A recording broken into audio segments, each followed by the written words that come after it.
Boa noite a todos, eu sou o Leandro Monteiro e hoje eu estou aqui com vocês para conversar um pouquinho de um tema que é importantíssimo no momento que a gente está vivendo. Hoje a gente vai falar sobre o voto católico. O que me inspirou a fazer uma palestra, a fazer essa, aula sobre o voto católico? Primeiro, uma falta imensa de material a respeito no Brasil. Você não tem livros, você não tem artigos, você não tem nada. Então, há um déficit real de formação no Brasil a respeito do voto. E analisando, pesquisando, estudando, uma coisa que eu reparei a respeito do voto é que ele é um assunto de extrema importância. E aqui no Brasil, os católicos, mesmo os que não são de IBGE, eles tratam o voto como se fosse uma coisa menor, uma coisa que eles podem, digamos assim, brincar, né? Eu acredito que, no momento, a gente está vivendo uma verdadeira dobradiça histórica no Brasil. Talvez nós estejamos acompanhando a eleição mais importante da história do Brasil. E por isso, a gente não podia se furtar, a gente não podia se eximir, se omitir de falar sobre esse assunto e de dar algumas orientações, alguns princípios, falar a respeito, já que ninguém fala, né? E para tanto, eu dividi essa aula, né, em alguns tópicos, né? Eu vou dizer um rápido, índice dessa aula, né, para você saber como é que vai ser o encaminhamento dela, né? Então, primeiro, nós vamos ter o método, né? Então, qual vai ser o método para eu expor essa aula? Eu falei que a primeira dificuldade que a gente teria seria de bibliografia. Realmente, é muito poucas as bibliografias, mas existe pronunciamento do magistério sobre o dever de votar. E aqui eu tive que fazer pensar realmente esses pronunciamentos para trazer melhor à tona. E essa vai ser a maior fonte que a gente vai ter, de autoridade. As outras fontes, elas vão ser os teólogos, principalmente os moralistas, que dizem a respeito do voto. Essa vai ser a nossa segunda maior fonte a respeito. E a terceira fonte vai ser de autores piedosos, autores católicos influentes que escreveram a respeito do voto. Se vocês forem ver, tem aqui uma pilha de livros do meu lado, né? Alguns livros que eu usei para essa palestra estão aqui, né? Acho que quase todos. Então, o primeiro deles a gente vai usar muito também o Catecismo do Eleitor Católico, né? Do padre Edmundo Dreher. Nós vamos usar também este livro aqui, que eu recomendo a todos vocês, o Clear Conscience, A Catholic Guide to Voting, da editora Ascension. E, por último, esse livro do John Gerhard Lewis, Catholic Voting and Mortal Sin, Voto Católico e Pecado Mortal. Esses livros não têm tradução no Brasil, eu tive que importá-los e lê-los, né, justamente para fazer essa aula.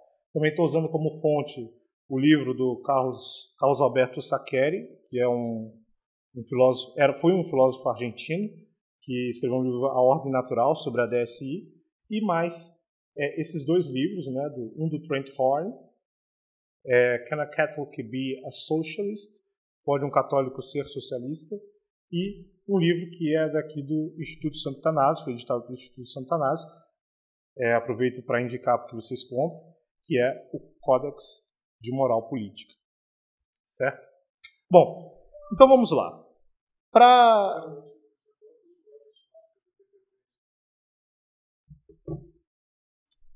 Bom, então vamos lá.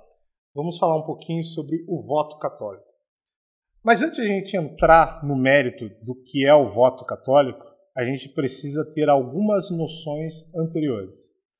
A primeira noção que a gente precisa ter é que o voto ele entra numa num campo que diz respeito à justiça.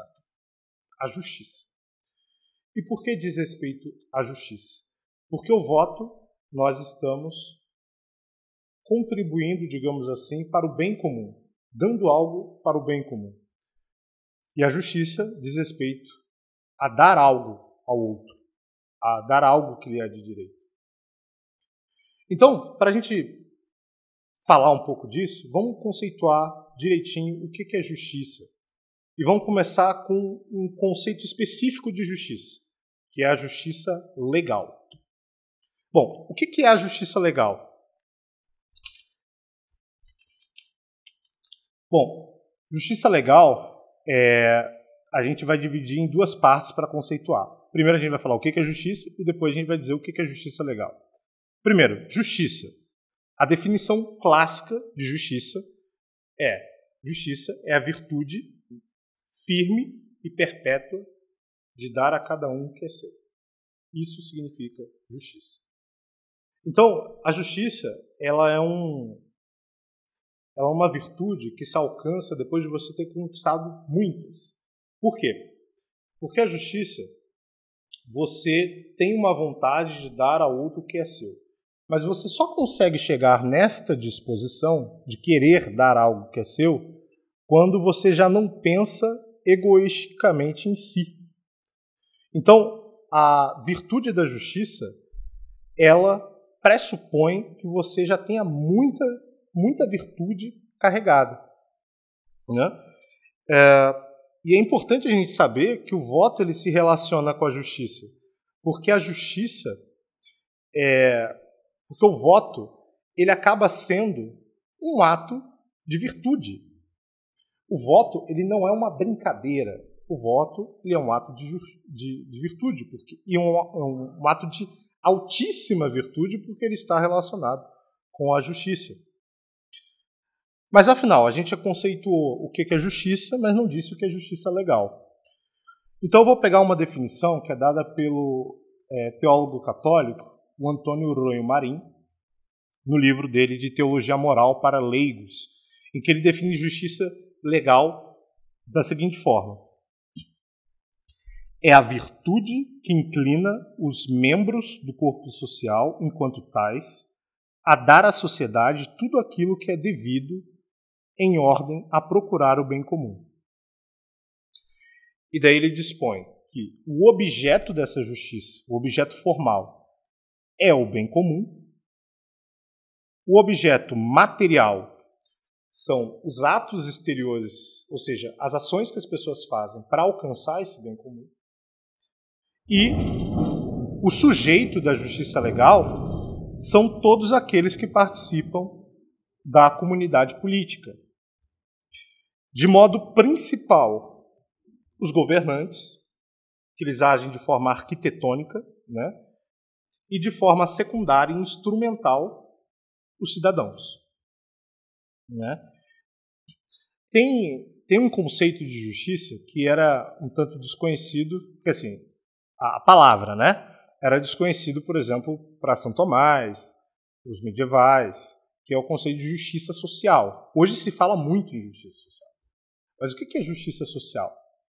Bom, o Papa Pio XI, ele citou justiça social pela primeira vez na encíclica Divini Redemptoris, que é uma encíclica contra o comunismo. Né? E lá ele define justiça social da seguinte forma: é próprio da justiça social exigir dos indivíduos o quanto é necessário para o bem comum. Bem, ele está definindo justiça social como uma ordenação dos membros de uma comunidade política, ou seja, das partes para o todo.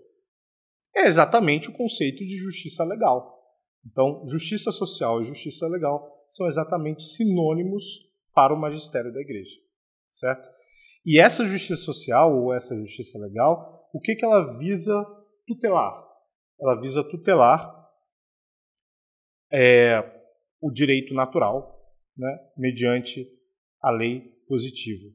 E um complemento também da lei natural para questões particulares. Né? E bom, e como o Estado ele concretiza a justiça? Essa é uma pergunta importante a fazer, né? Quais são os meios que o Estado se dispõe para concretizar a justiça? Bom, o Estado ele concretiza a justiça mediante a política. E o que é a política? Muitas pessoas, assim, só de ouvir falar de política já se sentem, já recusam, já tem uma atitude negativa, né? Dada a lama que a política se encontra hoje. Mas política nada mais é, e essa é a definição do padre Edmundo Dreher, né, desse livrinho aqui, justiça é a ciência e a arte de promover o bem comum. Em outros termos, política é a arte de governar com justiça, tendo em vista o bem comum. Então, a política é algo bom. Por quê? Porque ela é uma ciência e uma arte para o bem comum. E como é que ela é uma ciência? Ela é uma ciência porque ela estuda os meios para alcançar o bem comum. Mas ela é uma arte também porque ela vê como empregar esses meios para o bem comum. Então, a política, para concretizar a justiça, ela precisa de uma pessoa que seja sábia, uma pessoa que seja virtuosa, justa e habilidosa de alguma forma, né? E o Estado, né, ele pode pecar, né, contra a ação política. E como é que ele peca contra a ação política? Quando ele não tem vistas o bem comum, quando ele exerce as suas ações não tendo vistas o bem comum, né? Então, ele pode fazer isso de modo positivo, quando ele emprega os meios errados para atingir o fim do Estado, e ele pode fazer isso de forma negativa, quando ele não escolhe os meios que ele conhecia, que eram hábeis a levar ele ao seu devido fim, né? Então, o pecado contra a justiça, contra a política, ela vai ser principalmente um pecado contra a virtude da prudência, certo? Por quê? Porque prudência, ou imprudente, melhor falando, é aquele que escolhe mal, né? Ou também por negligência, né? Ele escolhe mal ou porque ele não sabia o que devia saber. A gente chama muito, né, de negligência, imperícia. Todas essas características, elas são atentados contra a virtude da prudência. Esse é basicamente o papel do Estado. O papel do Estado é concretizar a justiça na sociedade. A gente falou do Estado, certo? Agora a gente tem que falar de um outro agente que é igualmente importante, mais importante, aliás, do que o Estado, que é a Igreja, né? O Estado, ele, como a Igreja, é uma sociedade perfeita. E o que significa ser uma sociedade perfeita? Não significa uma sociedade onde tudo corre bem, não acontece nada de errado. Sociedade perfeita, no sentido que a gente está falando aqui, é uma sociedade que consegue ter os meios para alcançar os seus fins. Então a Igreja possui esses meios. A Igreja foi dotada por nosso Senhor Jesus Cristo para ter os meios para alcançar os seus fins, certo? E a Igreja, ela tutela um bem acima e mais perfeito do que o Estado. A Igreja, ela tutela o bem o quê? Sobrenatural. O Estado, ele tutela o bem temporal, né? E a Igreja, ela também possui uma política que a gente chama de eclesiástica, para alcançar esse fim sobrenatural que ela almeja. E qual é esse fim sobrenatural? O primeiro deles é promover a glória de Deus entre os homens, né? E, em segundo lugar, ela guia os homens, mediante leis eclesiásticas, para a consecução da vida eterna. Então, ela faz isso por meio do seu culto público, que é a missa, e também pela dispensação dos sacramentos. Então, a Igreja, ela busca o seu fim, principalmente mediante o seu culto público e a dispensação dos seus sacramentos. E a igreja, ela é também uma sociedade soberana, né? A gente falou que a igreja é uma sociedade perfeita. Então, para ela ser uma sociedade perfeita, ela também precisa ser soberana. Ela é independente do Estado, certo? Ela se relaciona com o Estado, mas ela é uma sociedade diversa do Estado. E ela cumpre, basicamente, a sua missão fazendo 3 coisas. Primeiro, ensinando aos homens a doutrina de Cristo. Segundo, santificando os homens por meio dos sacramentos. E terceiro, governando os homens para a vida eterna, com o Papa e com os bispos em união com ele. E por que há necessidade de que a igreja tenha relações com o Estado, apesar dela ser uma sociedade diversa do Estado? Por uma razão muito simples, porque os súditos de ambos são os mesmos. Os súditos do Estado, os cidadãos, eles também são membros da igreja. Então, os dois são 2 sociedades perfeitas, tendo jurisdição sobre as mesmas pessoas. E é por isso que o Estado precisa conversar com a igreja precisa conversar com o Estado, né? Mas, além disso, há muitos interesses temporais em comum entre a igreja e o Estado. A moralidade pública, por exemplo. E certos delitos da igreja também podem ser delitos civis e vice-versa. Então, por essas 3 razões também, há uma conversa entre igreja e Estado. E a igreja, ela se interessa pela política do Estado porque a boa gestão do Estado, ela pode ajudar a missão da igreja. E por quê? Porque quando as pessoas elas vivem em conformidade com a lei natural, quando o Estado ajuda nisso, isso ajuda também a missão da igreja de santificar os homens. Porque os homens, para entender a revelação de Cristo e para viverem a revelação de Cristo, que é uma revelação sobrenatural, o que eles precisam ser primeiro? Primeiro, precisam ser homens. Eles precisam viver conforme a vocação humana. Então, quando o Estado lhe age bem, ele ajuda grandemente a igreja. E por isso que a igreja ela tem uma doutrina social. Justamente para que o Estado, bebendo dessa doutrina social, ele consiga preparar, digamos assim, o terreno mais facilmente para a igreja. Porque o fim da igreja é o que? A salvação das almas. E o fim do Estado se ordena também para isso. Bom, e como o Estado ele pode auxiliar a igreja? Essa é uma grande questão, né? Bom, ele pode fazer isso, primeiro, promovendo a justiça, como a gente já falou, né? Em especial, permitindo, né, o ensino católico nas escolas públicas, ensino religioso específico. Hoje o ensino religioso, muitas vezes, não é ensino religioso, é simplesmente você contar a história das religiões. Mas é preciso entender que a educação das escolas ela é subsidiária dos pais. Então, assim, quando o pai não pode fazer, a escola faz. Então, não é história da religião, você tem que ensinar religião. E, de preferência, a verdadeira. Então, quando o Estado ele tem condições de ensinar o catolicismo, ele precisa ensinar.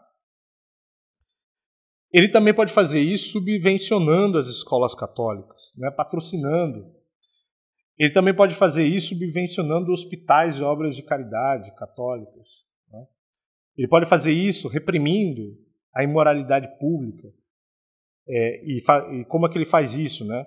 Proscrevendo o aborto, o casamento dito igualitário, o divórcio, combatendo o crime e a impunidade e, claro, gerindo a sociedade com o máximo de sabedoria e honestidade possível. E como é que o Estado ele atrapalha imensamente a igreja fazendo justamente o seu inverso. O inverso. Então, o quê? Perseguindo a igreja ou impedindo aberta ou veladamente que ela exerça a sua missão salvadora. Então, na pandemia a gente viu muito isso, né? Tinham estados onde as atividades religiosas eram, por lei estadual, essenciais, mas isso foi relativizado por meio de decretos de prefeitos. E o nosso judiciário, nos mais altos cumes, né, declararam isso constitucional. O Estado, ele atrapalha a missão da igreja, introduzindo o aborto, introduzindo ideologia de gênero na sua legislação, não reprimindo a imoralidade pública, não combatendo o crime, não combatendo a impunidade, né?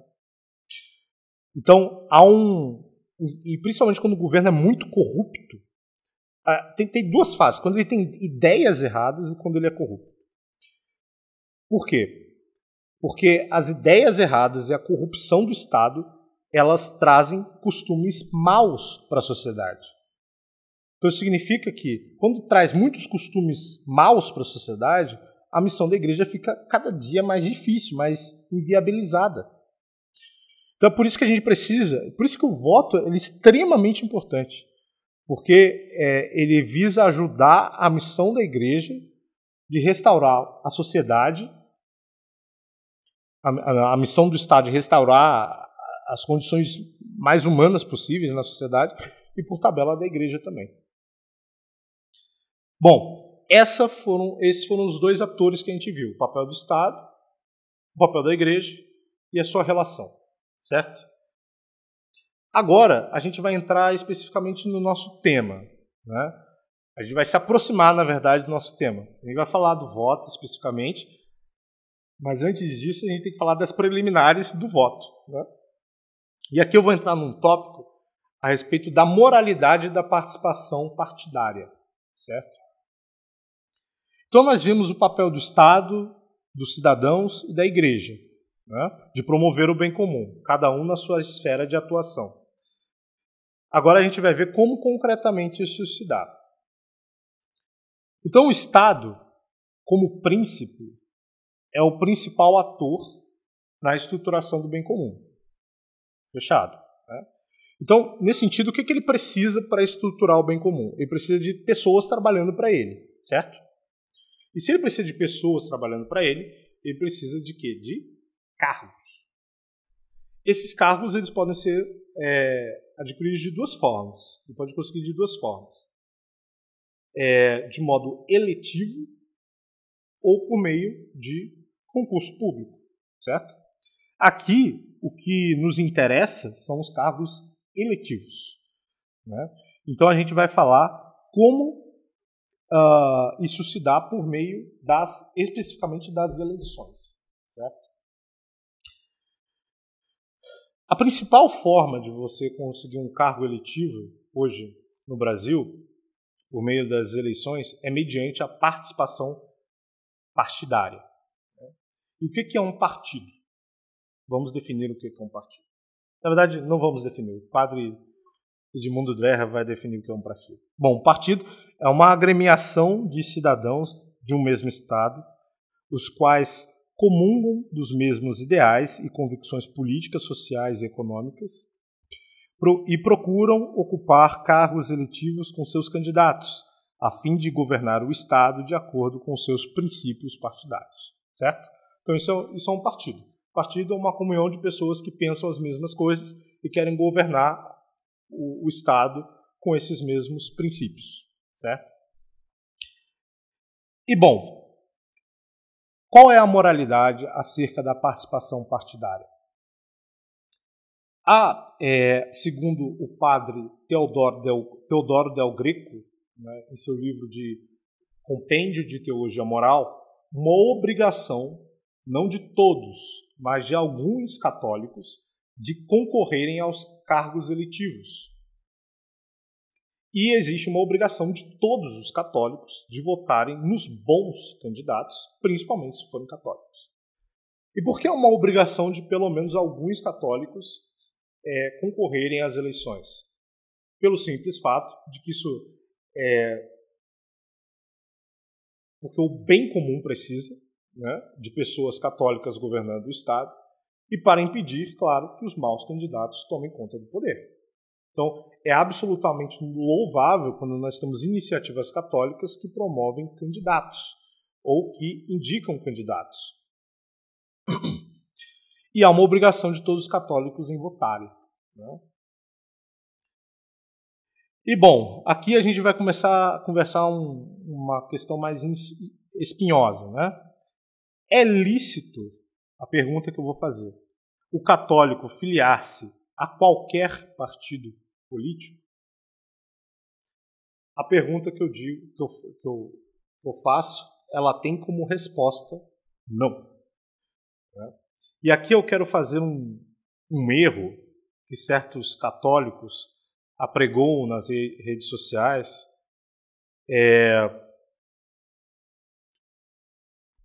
relativizando essa questão da moralidade da participação partidária. Aqui eu não vou citar nomes de pessoas, eu só vou pegar as opiniões que elas emitem, porque aqui a gente está interessado não atacar a pessoa, a gente está aqui querendo ver o argumento, e é isso que vai interessar para a gente. Então eu recolhi aqui uma opinião, né, de uma pessoa influente que diz que fez uma postagem com o seguinte dizer, né? Qual o verdadeiro posicionamento da Igreja sobre o apoio partidário? E aqui, essa pessoa ela pega um trecho do compêndio da doutrina social da Igreja. Eu comecei essa palestra no início falando que eu iria utilizar prioritariamente a doutrina social da Igreja por meio do magistério da Igreja, as fontes magisteriais, né? E essa pessoa está pegando o compêndio da doutrina social. Vamos ver se ela está usando realmente o magistério. Então ela diz assim, né? Os parágrafos que ela cita, né? As instâncias da fé cristã dificilmente são assimiláveis a uma única posição política. Pretender que um partido, uma corrente política, correspondam completamente às exigências da fé cristã gera equívocos perigosos. Daí vem um trecho bastante importante aqui. O cristão não pode encontrar um partido plenamente às exigências éticas que nascem da fé e da pertença à Igreja. A sua adesão a uma corrente política não será jamais ideológica, mas sempre crítica, a fim de que o partido e o seu projeto político sejam estimulados a realizar formas sempre mais atentas a obter o verdadeiro bem comum, inclusive fins espirituais do homem. Essa passagem é comentada depois por essa pessoa, no qual ela diz assim: a Igreja não diz que o partido X é de Jesus e que Y é do capeta, mas que nenhum espectro político pode corresponder a 100% a seus princípios. Ou seja, a instituição não promove nenhum lado. Cuidado com recortes de documentos pontifícios anteriores a João 23, quando a Igreja rechaçava a filiação partidária, o que era compreensível, haja vista que a Europa vivia sob o domínio de regimes totalitários. Compartilhe isso para que seja condenado esse terrorismo eleitoral feito por muitos católicos. Bom, o que eu tenho a dizer a respeito dessa opinião? A primeira coisa a respeito dessa opinião é que ela comete o erro que diz querer combater, que é a manipulação dos textos da Igreja. Primeiramente, o compêndio da DSI ela não é a posição oficial da Igreja. E por que ele não é a posição oficial da Igreja? Porque o compêndio é uma obra do Pontifício Conselho Justiça e Paz, publicado em 2004, que não recebeu a assinatura do Papa, não recebeu a aprovação do Papa para ser publicado. Como, por exemplo, receberam o Catecismo da Igreja e o Compêndio do Catecismo da Igreja. Esses dois receberam. Mas o Compêndio da DSI não recebeu. Então, não é um texto magisterial. Então, não é a Igreja quem está falando isso daqui. É o Pontifício Conselho Justiça e Paz. E em que pese esse texto ele tenha ótimas referências ao magistério, esse trecho em específico não tem. Então, assim, o que nós estamos vendo? Um documento que ele não tem peso magisterial e que essa frase que ela está usando para combater o dito terrorismo eleitoral não foi dita por nenhum papa. Em segundo lugar, né, é questionável essa frase de que nenhum partido moderno pode corresponder às exigências do Evangelho. É muito difícil, mas não é uma barreira metafísica. Até porque a Igreja ela incita os católicos justamente a participarem da política. E os católicos eles têm obrigação de votarem nos bons partidos e nos bons candidatos. Então, se não fosse possível ter um partido ou um político adequado às exigências do Evangelho, ou inspirado nas exigências do Evangelho, a gente só entraria na política para conter o mal menor, o mal maior. Então, essa frase do Conselho Pontifício é altamente questionável. Né? Respeito, mas é altamente questionável. E não se trata de magistério da Igreja. Os católicos eles são chamados à política a realizar uma alta forma de caridade. Não simplesmente para conter danos. Né?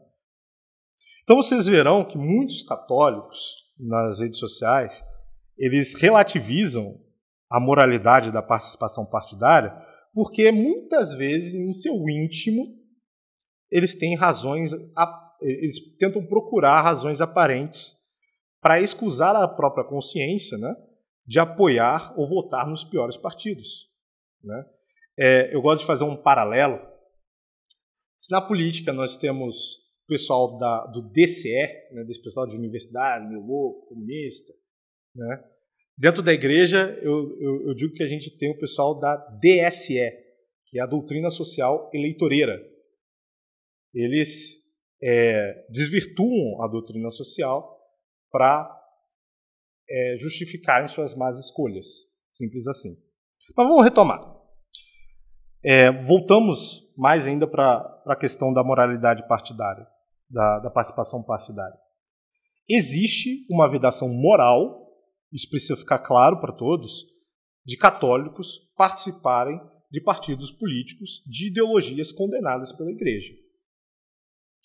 E aqui eu vou citar novamente o Roy Marin, do qual ele diz assim: não podem dar seu nome aos partidos políticos expressamente condenados pela Igreja, por exemplo, o comunista, ou aos que, ainda que não estejam expressamente condenados, tenham uma orientação anticatólica ou exerçam atividades contrárias aos ensinamentos da Igreja.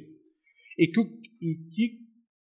com que base o Roy Marin ele está falando isso? Com base no compêndio da DSI, um documento que não é magisterial? Não, com base no documento que é magisterial, que é justamente a Sapientia Christiani, uma encíclica de Leão XIII, no qual ele diz que, primeiro, o cristão ele deve evitar comprometer a Igreja em disputas políticas, mas que ele deve aderir ao que é mais conveniente ao nome de cristão. E, obviamente, o que é mais conveniente ao nome de cristão é não participar de partidos com ideologias condenadas pela Igreja. Então, Leão XIII ele diz assim: a religião há de ser para todos santa e inviolável, e ainda no próprio governo dos povos, que não se pode separar das leis morais e dos deveres religiosos. Há de se ter sempre e antes de tudo presente aquilo que é o mais conveniente ao nome de cristãos. Então é manifesto, né, que partidos socialistas, comunistas, não são partidos convenientes ao nome de cristão. Né? E como veremos mais à frente, o socialismo ele é um sistema econômico intrinsecamente mau. Né? E não convém ao cristão associar-se a ele sem graves razões. Então, é um partido, ele próprio, o socialismo, é um partido que leva na sua bandeira um pecado, o nome de um pecado, porque ele é intrinsecamente mau. E não pode agremiar católicos sem causar grande confusão. Uma outra opinião que eu encontrei nas redes sociais, né, é que São João 23 teria liberado a participação partidária na encíclica Pacem in Terris, né? Liberando a participação partidária em qualquer partido, desde que você fizesse uma adesão, digamos, crítica a esse partido. Você entra no partido, mas você não concorda tudo com ele. A princípio é verdade, mas você tem que moderar, né? Você tem que moderar e ver se não há realmente escolha, né? Mas vamos ler o que a sua opinião diz aqui, né? Ele diz que João 23 foi a primeira vez que um pontífice permitiu que os católicos se associassem partidariamente, pedindo que, independente da escolha partidária, eles contribuíssem para o bem comum e para a difusão dos princípios do cristianismo. Ora, nenhum partido consegue nem conseguirá, já está colocando a barreira metafísica de novo, né? Corresponder integralmente aos princípios católicos. A Igreja, que não é ingênua, admite isso. Então o que vamos fazer? Apelar para a consciência. Votar não pensando em si, mas no coletivo, evitando essa idolatria partidária, né? Por isso, como católicos, não devemos aceitar nenhuma espécie de terrorismo, olha essa palavra de novo, né? Que nos force a sacralizar projetos de poder pelo simples fato de que a Igreja Católica não o faz. Bom, essa opinião aqui, ela mistura erros e verdades, né? É verdade que não pode existir idolatria partidária, isso é verdade. Mas essa é a única verdade dita nesse texto, nessa opinião, né? Primeiro, porque João 23 ele simplesmente não fala de filiação partidária na encíclica Pacem in Terris, mas sim da colaboração de católicos com não católicos na política. Essa diferença ela parece pouca, mas é muita.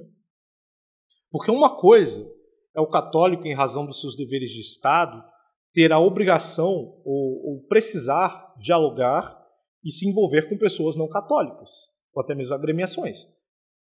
Outra é ele voluntariamente associar-se a um partido condenado pela Igreja.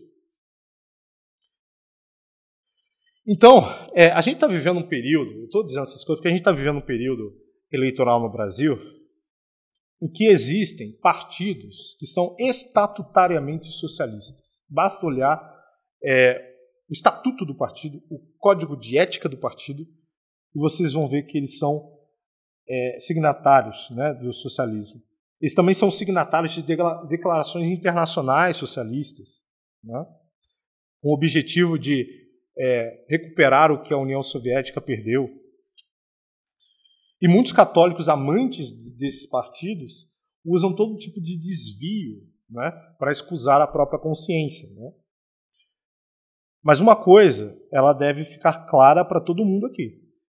Não é terrorismo eleitoral católicos questionarem os seus irmãos de estarem se associando com partidos expressamente condenados pela Igreja. Isso daí, na verdade, trata-se de uma correção fraterna. Ainda nesse tema, outra opinião... Aqui eu estou só julgando opiniões, né, que está na internet, né? Outra opinião divulgada nas redes sociais é que, nesse sentido de participação em partidos condenados pela Igreja, aqui eu estou citando o socialismo porque é o exemplo mais corrente, né? É que haveria um entendimento da Igreja sobre a licitude de se participar e votar em partidos socialistas democráticos, né? E, para tanto, novamente, eles se utilizam do magistério? Óbvio que não. Eles se utilizam de textos de teólogos, de bispos até, de cardeais, como é o caso que eu vou citar agora, mas que não é magistério. Tem um livro do Papa Bento XVI, na época que era cardeal, que se chama Europa, os seus fundamentos hoje e amanhã. E tem um trecho desse livro que eu, nas minhas redes, eu cansei de falar dele, porque o pessoal cita muito, principalmente nesse período eleitoral, acerca do socialismo. Ou seja, o então cardeal estava fazendo uma análise, né, da Europa, né, do século passado, ou retrasado, né, e mostrando a relação dos católicos com os socialistas, né? Ele diz assim: Vou citar. Tal como as religiões, também revelou-se abrangente. Na Inglaterra, era o partido dos católicos, que nem se sentia em casa com os liberais, nem com os protestantes conservadores. Na Alemanha de Guilherme, o centro católico sentia-se mais próximo do socialismo democrático do que as rígidas forças prussianas, protestantes e conservadores. Em muitos aspectos estava e está o socialismo democrático próximo da DSI. Em todo caso, contribui decisivamente para a formação da consciência social. Esse é o texto, certo? A primeira coisa que eu diria nesse texto é que ele é uma mera descrição, né? Ele não é um juízo de valor. Ele não está dizendo aqui se o socialismo é bom ou ruim. Em segundo lugar, o texto, como eu já tinha dito, não é magisterial, né? Então trata-se de uma descrição do então cardeal Ratzinger num livro sobre a Europa e que está sujeito a erros, imprecisões, né? Então, por exemplo, na Inglaterra não existia partido dos católicos. O que existia era o partido da chamada High Church, né? Dos católicos mais próximos ao rei, que tinham costumes litúrgicos mais próximos dos católicos, mas eram anglicanos, né? E eles se opunham historicamente ao Whigs Party, né? Que era composto de anglicanos puritanos. Então, muito provavelmente, a herança desses protestantes conservadores que o cardeal Ratzinger fala são de anglicanos puritanos. É isso, né? Em terceiro lugar, o socialismo democrático ele também é condenado pela Igreja. E nesse sentido, eu vou citar aqui já que eles gostaram de falar de João 23, né? Então eu vou citar aqui João 23, né? Se não me engano, na Mater Magistra, no qual ele estava comentando uma encíclica, a encíclica contra o comunismo de Pio XI, né? E ele diz assim: entre comunismo e cristianismo, o pontífice, Pio XI, declara novamente que a oposição é radical e acrescenta não se poder admitir de maneira alguma que os católicos adiram ao socialismo moderado, quer porque ele foi construído sobre uma concepção de vida fechada no temporal, com o bem-estar como o objetivo supremo da sociedade, quer porque fomenta uma organização social da vida comum, tendo a produção como fim único, não sem grave prejuízo da liberdade humana, quer ainda porque lhe falta todo o princípio de uma verdadeira autoridade social. Então, veja, o socialismo ele é um mal intrínseco, certo? E por que ele é um mal intrínseco? Porque ele viola duas leis naturais. Ele viola a lei natural da propriedade privada, que ele quer abolir, e, em segundo, a lei natural da subsidiariedade, ou o princípio da subsidiariedade, que é o quê? O que consiste nesse princípio? De que o Estado ou a comunidade política não vai tomar para si aquilo que o indivíduo é capaz de fazer. Então, o ideal de sociedade é que o Estado ele age de modo subsidiário. Então, existe o indivíduo, existem os corpos intermédios, né, que são as instituições que estão no meio do indivíduo e do Estado, e eles gerem, digamos, a sociedade. O Estado ele chega ali de uma maneira subsidiária, quando uns não conseguem fazer. E é por isso que o socialismo ele é condenável pela Igreja, né? Então não se pode desejar o socialismo nem pela via democrática, nem pela via totalitária. E quais são os sinais, por exemplo, de que o socialismo ele penetra na sociedade, né? O padre Edward Cahill, né, do livro O Estado Católico, que também temos aqui no Instituto Santo Anásio, ele diz assim, que o socialismo ele penetra nas legislações mediante o monopólio da educação e a tendência de revezar com os pais a instrução dos filhos, É exatamente a situação que a gente vive no Brasil. Hoje o homeschooling foi julgado, né, na Suprema Corte que é proibido, não há direito ao homeschooling se o Estado não participar junto, se o Estado não estiver junto. Então é justamente essa ideia de revezamento. Né? Usurpação, o segundo sinal, né? Usurpação estatal da autoridade sobre o contrato matrimonial, ou seja, o Estado vai dizendo o que é casamento, o que não é. Né? Uma tendência à centralização da autoridade civil, isso a gente vê claramente quando a gente vê muitos partidos falando em reforma do Pacto Federativo. Eu também sou a favor da reforma do Pacto Federativo, mas para dar mais autonomia local, municipalismo aos estados. Mas o socialismo ele tem uma tendência de impregnar um pacto federativo para o inverso, para centralizar cada vez mais o poder. Óbvio. Né? E, por último, a interferência indevida na autoridade municipal, na autoridade local. Né? Isso é um complemento.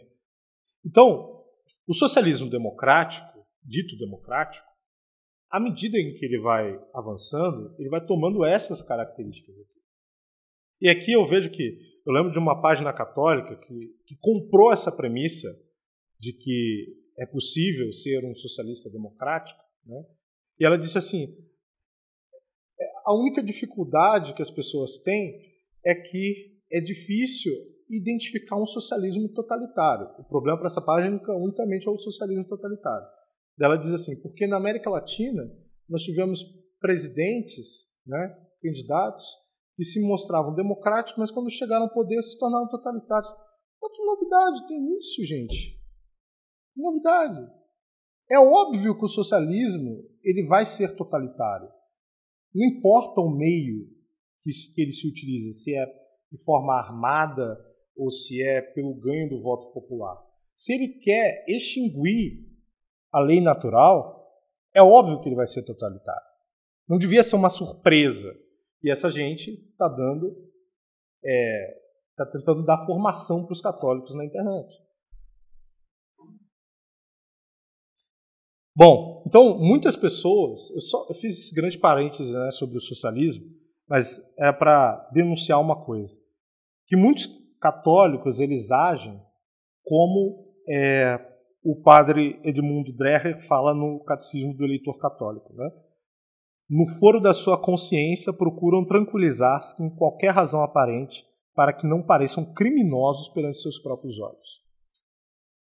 É basicamente isso. Daí eu lembro que nessas eleições também, eu vi um candidato que ele estava sendo lançado por um grupo de católicos que se diz que são mais um desses caras da DSE. Não vou macular a DSI, né, com esse pessoal, que estava lançando ele para candidato. Mas esse candidato, ele era filiado a um partido estatutariamente socialista e signatário de uma declaração internacional, né, socialista também, de tornar a América Latina um reduto socialista. Então é evidente que eu fiquei feliz desse cara não ter ganhado as eleições. E aqui a gente precisa, vou fazer um parênteses, né? Por que eu fiquei feliz? Porque assim, ele estava se candidatando a deputado. No Brasil, os votos para prefeito, governador, senador, presidente da República são para pessoas. Você está votando na pessoa, certo? Mas para vereadores e deputados, o voto é no partido. E por quê? Porque existe, pela lei eleitoral, né, um coeficiente partidário para ocupar as bancadas do Congresso. Então, quanto mais um partido é votado, mais cadeiras ele tem no Congresso ou nas assembleias, certo? Então, se esse cara era católico, a primeira coisa que ele devia fazer, se ele realmente não quer que pessoas não católicas ocupem o Congresso, é ele não participar, não se filiar a um partido estatutariamente socialista. Porque é óbvio que se ele ganhar, ele vai puxar votos de pessoas que são, de candidatos que são maus. Então, Um católico que se filia a um partido mau simplesmente não tem perdão. Não votem nele, por favor. Então eu termino essa parte, né, da moralidade da participação partidária dizendo o seguinte, que não é verdade, né, que o católico ele é excomungado quando ele se filia, né, a um partido comunista. Realmente, o decreto lá contra o comunismo caiu. Mas é verdade que ele certamente comete pecado mortal, se ele não faz isso por graves razões.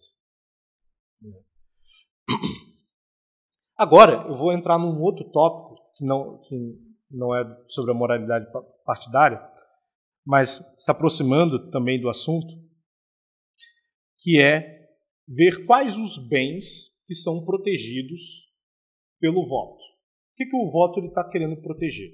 Né? Então, como a gente falou, o voto é um ato de justiça, né? O sufrágio universal, né? Ele é um direito do cidadão para exercer influência no bem comum. Então, ele é um ato de justiça legal. Então, a gente tem que pensar não egoisticamente, mas no coletivo. Então, o primeiro bem comum que a gente precisa tutelar qual é? A lei natural, certo? E por que a gente precisa tutelar a lei natural?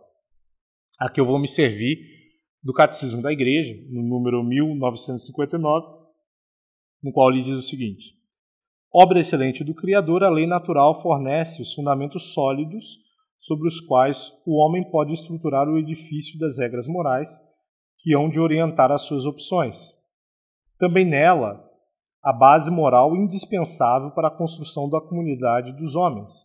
Enfim, proporciona a base necessária à lei civil, que a ela se liga, quer por uma reflexão dos seus princípios, quer por adições de natureza positiva e jurídica. Então, a preservação da lei natural é extremamente necessária para a construção da sociedade civil, da sociedade política. E por quê? Porque a lei natural, falando resumidamente, é a lei que governa a vida humana. Então, se você fica sem a lei natural, você vai aos poucos deixando de ser humano mesmo, vivendo como um bicho. Basicamente é isso. Né?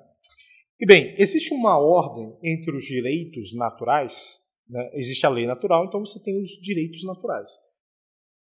Existe uma ordem entre eles? Bom, aqui eu vou me servir deste livro, A Ordem Natural, do filósofo argentino Carlos Alberto Saccheri, ou Sacheri, não sei a pronúncia, em que ele coloca uma exposição de 3 ordens dos direitos naturais. Então, numa primeira ordem, encontra-se o quê? Primeiramente, o direito à vida, à integridade corporal, ao cuidado da saúde, à disposição dos bens materiais, à propriedade privada. E, do mesmo modo, vincula-se, né, o contrário. Né?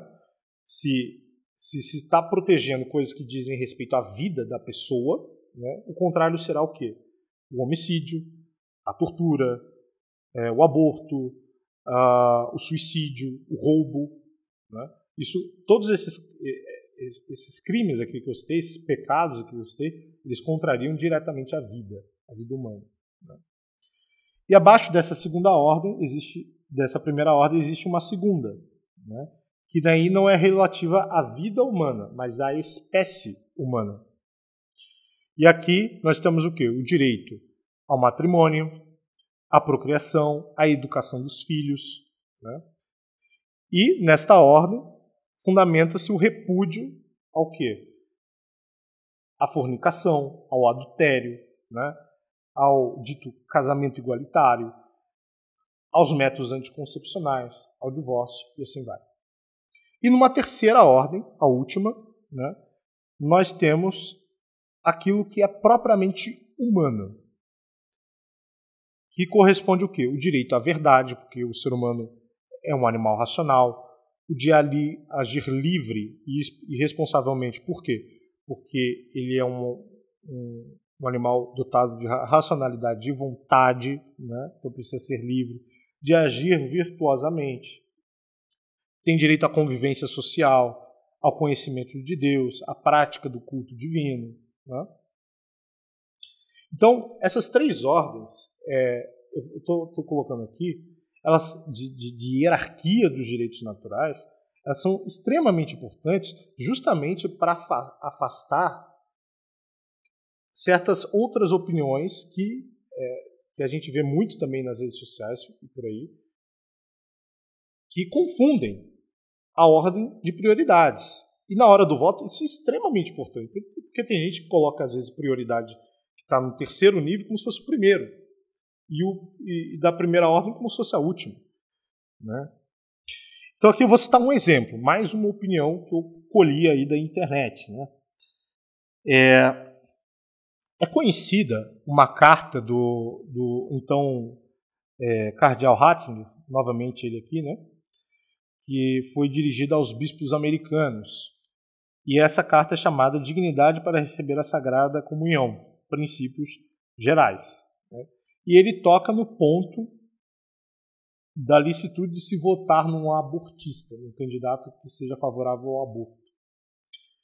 E ele diz assim: um católico seria culpável de cooperação formal no mal e tão indigno para apresentar-se à Sagrada Comunhão se deliberadamente votasse a favor de um candidato precisamente pela sua postura permissiva a respeito do aborto e da eutanásia.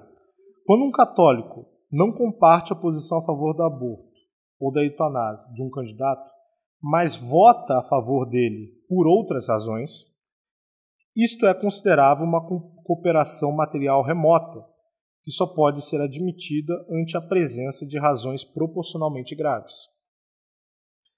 Daí, o que acontece? A opinião que eu vou dizer aqui, a opinião que eu vou, na verdade, criticar, o que o Bento XVI está dizendo? O então cardeal Ratzinger estava dizendo que você só poderia votar num candidato abortista se você, por razões proporcionalmente graves, certo? Daí essa opinião que eu vou falar aqui, ela pega essas razões proporcionalmente graves, né, e começa a discorrer sobre o que seriam essas razões proporcionalmente graves, né? E daí ela faz um monte de perguntas, né? Vou falar aqui. Será que preocupações de ordem econômico-social não poderiam ser incluídas entre as razões proporcionalmente graves? Não serão, pois, a disseminação louca da usura do sistema bancário, o ataque aos direitos trabalhistas e a aberração e as aberrantes desigualdades sociais a serem combatidas no país razões proporcionalmente graves? Igualmente, não estão elencados entre os pecados que bradam aos céus, isto é, que particularmente indignam a Deus, a opressão dos órfãos e das viúvas, bem como não pagar ao empregado o justo salário? Então, o que essa opinião está colocando, né?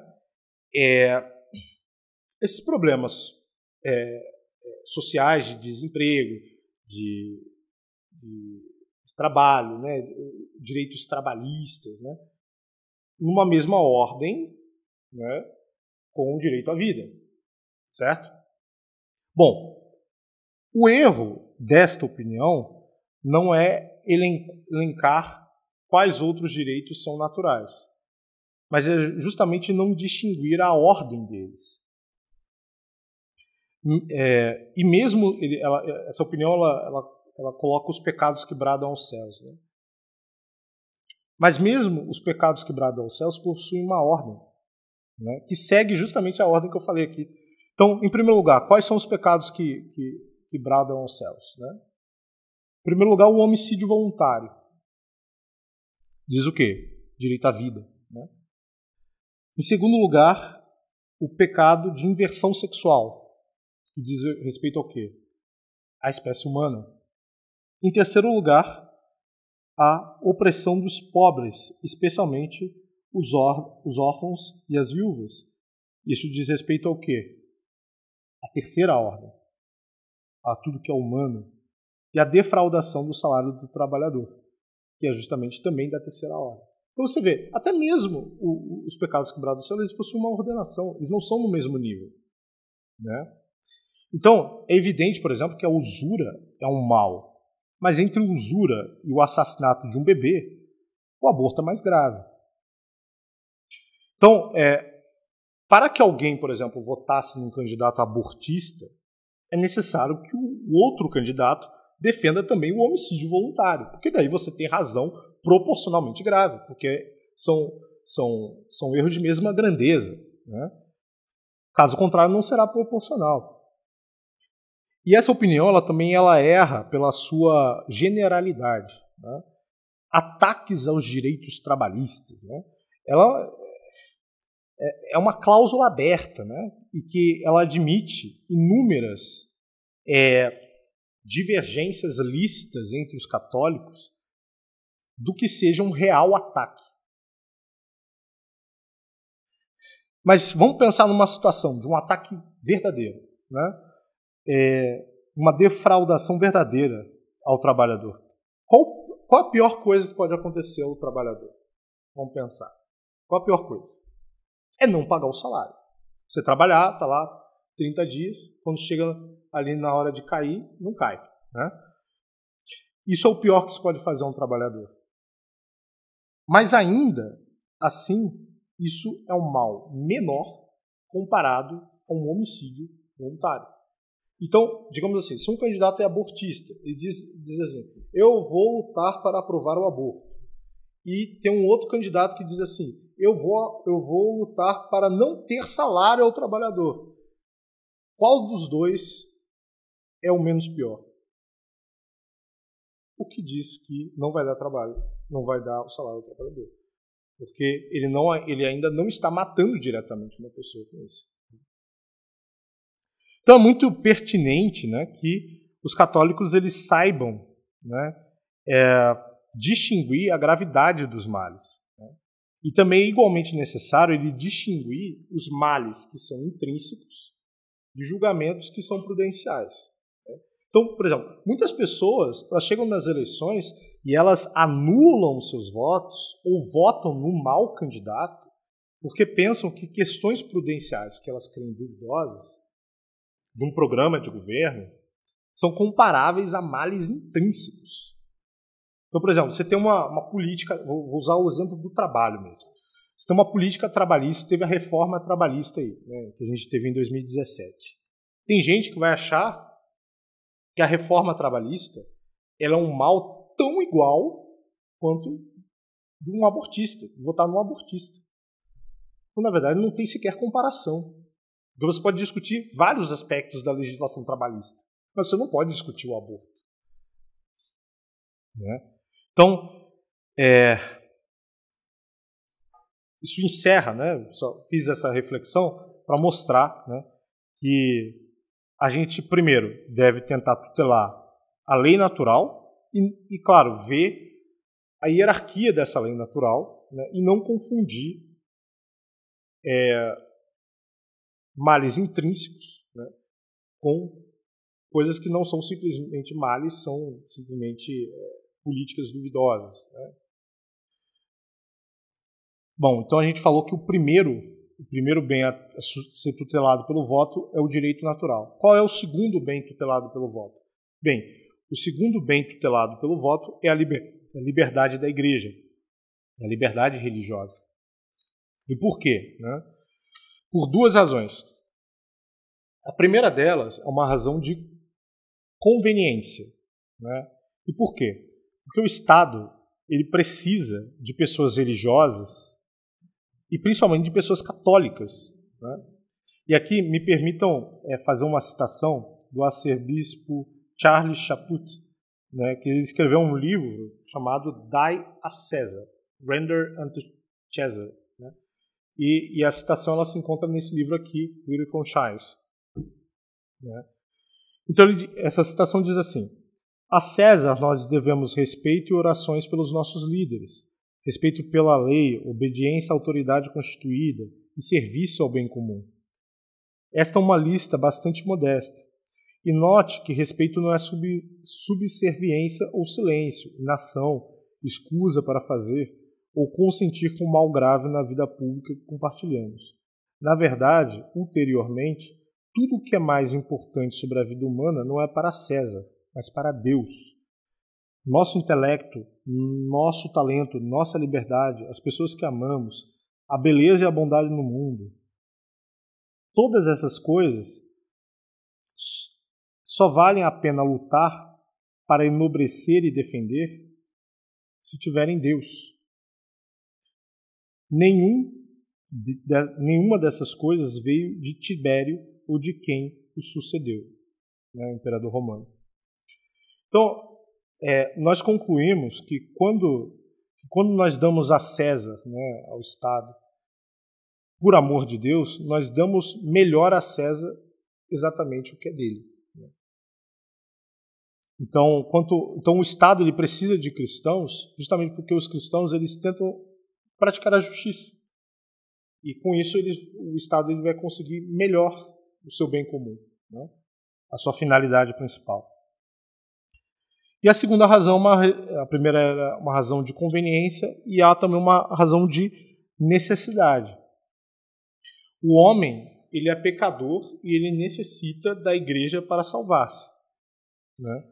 Então, é necessário que o Estado tutele a liberdade religiosa justamente para permitir a ação salvadora da igreja no mundo, né? Bom, agora a gente chegou nos finalmente, né? Que é o como votar, né?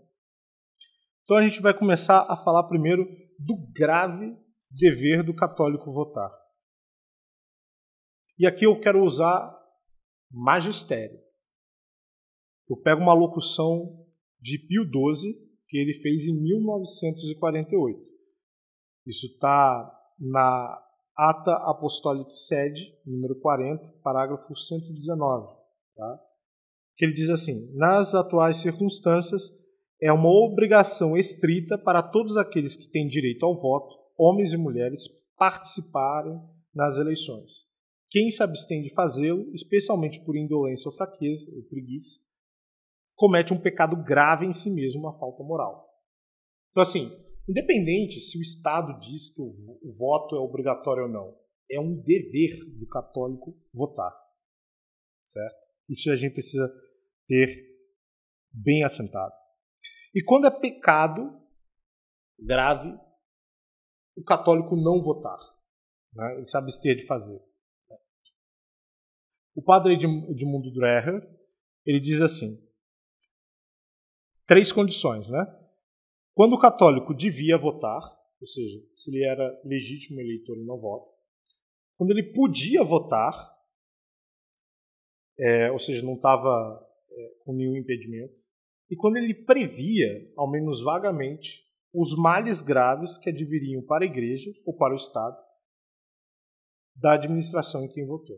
Então, assim, o católico peca gravemente quando ele devia votar, mas não vota, quando ele podia votar, mas não vota, e quando ele previa que podia ter um dano grave para a igreja ou para o Estado.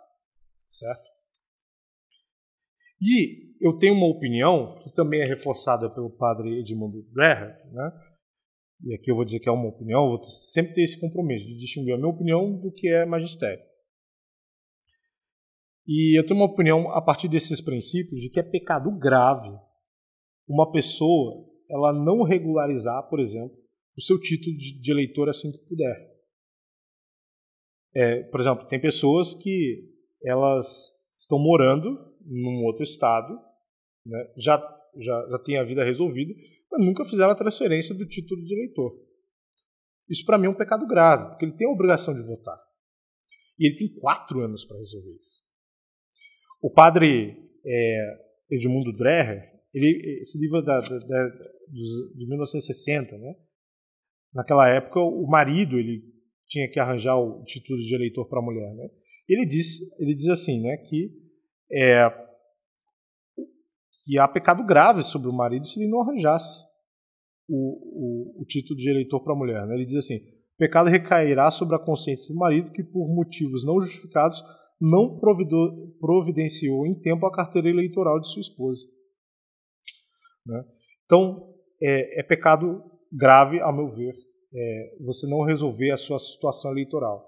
Se você não tem como votar, você está morando lá, você pode fazer o voto em trânsito. Então você tem que se planejar. Voto em trânsito, você só vota para presidente da República, mas é uma possibilidade, né? Bom, e quando o eleitor está escusado de votar? Quando ele está permitido não votar, né? Quando, na sua opinião objetiva e sincera, a vitória de um ou do outro candidato for indiferente para o bem da igreja ou da pátria. Essa é a primeira condição. A segunda, quando, apesar de estar em jogo os interesses da igreja e do Estado, houver razão proporcionadamente grave para não votar. Vou explorar essas duas colocações. O interessante da primeira observação, que essas duas colocações foi também colocada pelo padre Edmundo. O interessante da primeira observação é o seguinte, é que deve existir verdadeira indiferença entre um candidato e outro. Ou seja, eles serão igualmente bons ou igualmente maus. No caso, igualmente maus, né, para você deixar de votar. Às vezes, numa eleição, um candidato ele vai defender 50 tipos de males que atentam contra a lei natural. E o outro candidato vai defender 2. Né? É evidente que não há verdadeira igualdade nesse caso. E abster-se de votar, nesse caso, acredito eu, é um ato de imprudência e sem razoabilidade prática. E por quê? Porque pelo bem comum, e aqui eu estou usando os princípios de São Tomás, nós devemos tolerar certos males quando é a única opção moral disponível. Então, São Tomás, ele, por exemplo, vai falar sobre se a gente deve tolerar os ritos dos infiéis, né, na época dele. Bom, se essa for a única opção moral disponível, sim. Né? A tolerância, ela é um bem, né? É um ato da virtude e da prudência. Mas o mal tolerado, claro, continua um mal. Mas em certos casos, o bem que a gente pode fazer é simplesmente tolerar. Então, tolerar será a opção moral possível a você cooperar por omissão com o mal maior. Existe também cooperação por omissão. Né? E quando existe essa cooperação por omissão? Quando há um dever de realizar uma ação e não se faz. Então, por exemplo, um policial que vê um assalto acontecer e ele vê o assaltante fugir e ele fica de braço cruzado. Ele nem tenta ir atrás do bandido. Né? Ou ainda, né, quando um deputado católico está no Congresso, daí está passando uma lei sobre o aborto, sobre eutanásia ou qualquer coisa do tipo, e ele falta na votação ou se abstém. Né? Então, essas omissões de dever, elas são cooperações por omissão. Certo? Eu até recomendo um livro sobre isso, que é o Cooperation with an Evil, do teólogo Ronald Conde Jr. Bom, essa foi a primeira observação. Na segunda observação do padre, né, quais são as razões graves, né, para você votar, mesmo quando tem um interesse da igreja ou do Estado ali em jogo?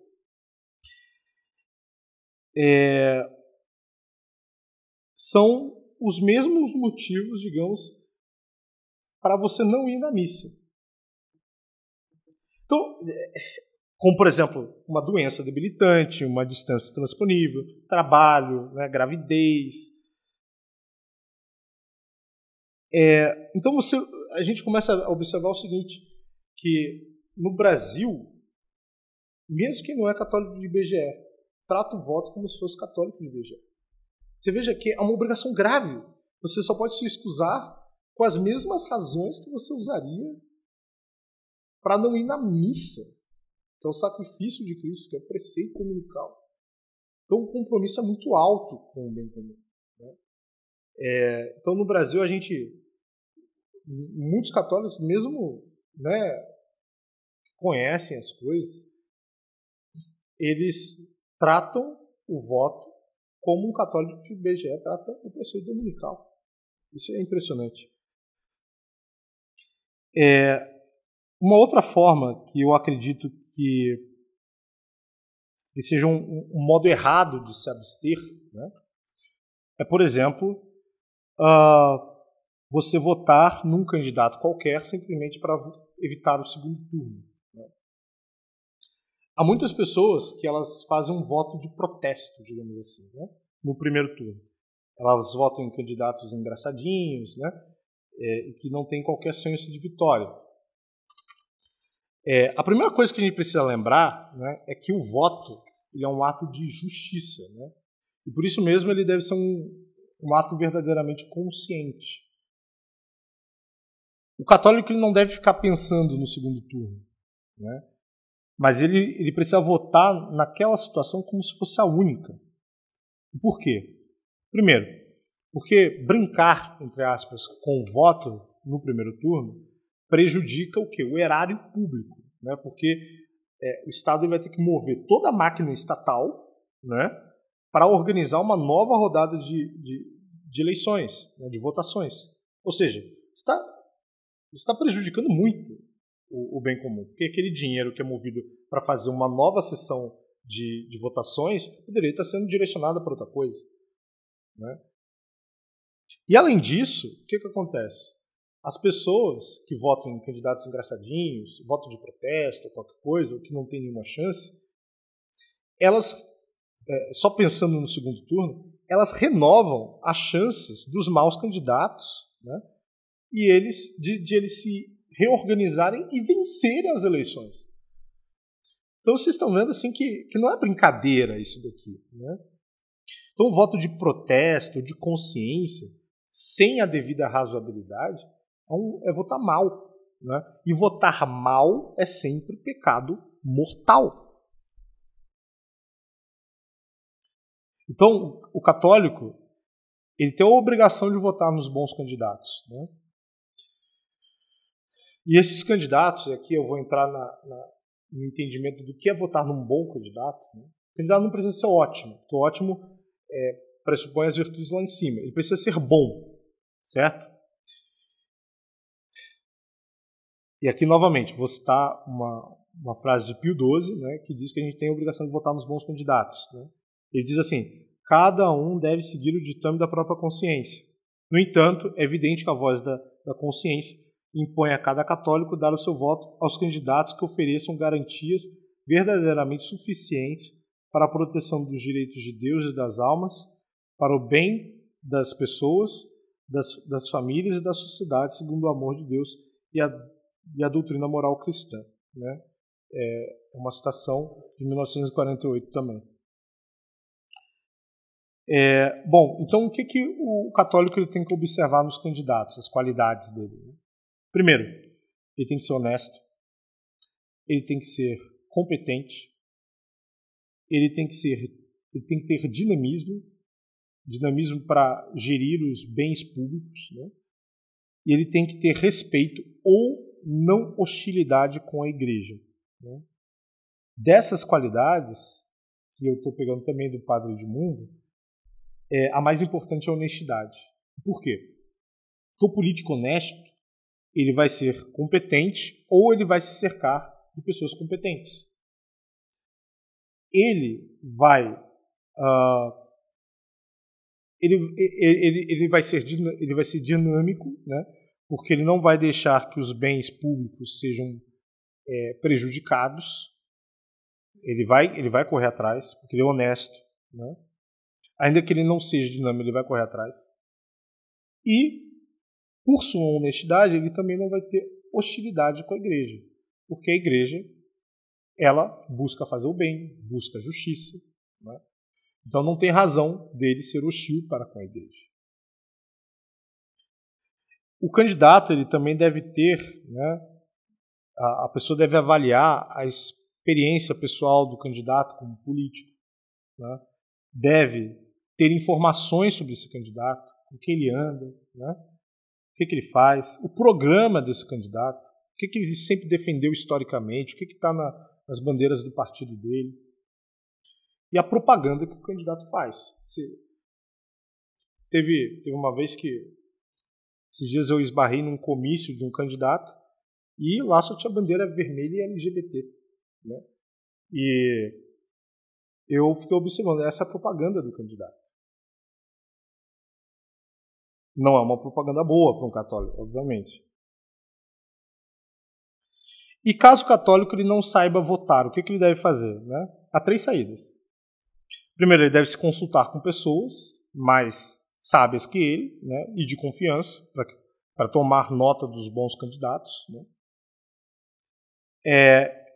Ele pode também votar naquele candidato que o partido anticristão, hostil à religião, ataca. Esse também é um critério. O partido ruim está atacando um cara. É nele que eu vou votar. Ou ele pode também votar naqueles que os bons partidos recomendam. Também é uma saída. Bom, e quando anular o voto? Essa é a questão interessante. Bom, primeiro, a gente já tinha dito, quando houver uma opinião honesta de que os candidatos em disputa são igualmente maus. Daí você pode anular o seu voto. Aqui vai surgir uma pergunta. Há uma obrigação de votar no mal menor? Bom, a igreja não diz nada a respeito. Né?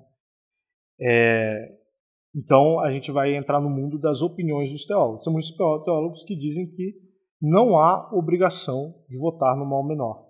Né?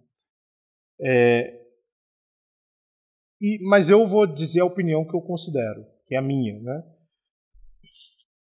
Que eu considero mais provável, que é a seguinte: em que pese o voto nulo ele demonstre, né, a reprovação coletiva dos candidatos, o fato é que o voto nulo ou branco ele não tem poder de provocar novas eleições se ele for majoritário. As pessoas, se vão dizer, 90% das pessoas votarem nulo ou branco, vai ter um ganhador no final. Porque vai contar os 10%. Né? Ou seja, mostrar reprovação coletiva não serve para nada no nosso sistema eleitoral. Né? E já que o voto em branco não tem força para modificar a situação eleitoral, é evidente que quem ocupará o governo será um dos candidatos. Né? Então, nessa seara eu gosto de entrar com princípios prudenciais, né, que são objetivos. Então, assim, quando o bem da igreja e do Estado estiverem sob grave risco, os católicos eles não podem se omitir sob pena de cooperarem por omissão. Esse é um princípio que a gente já viu. E alguns moralistas, como o Teodoro Del Greco e o Roy Marin, opinam igualmente que quando a igreja estiver em perigo, é pecado mortal dos católicos não tentar evitá-lo. Então o Del Greco lhe diz o seguinte: pecam gravemente, portanto, aqueles que se abstêm de votar, quando desta abstenção pode obter maioria uma chapa adversária ou um candidato hostil à religião.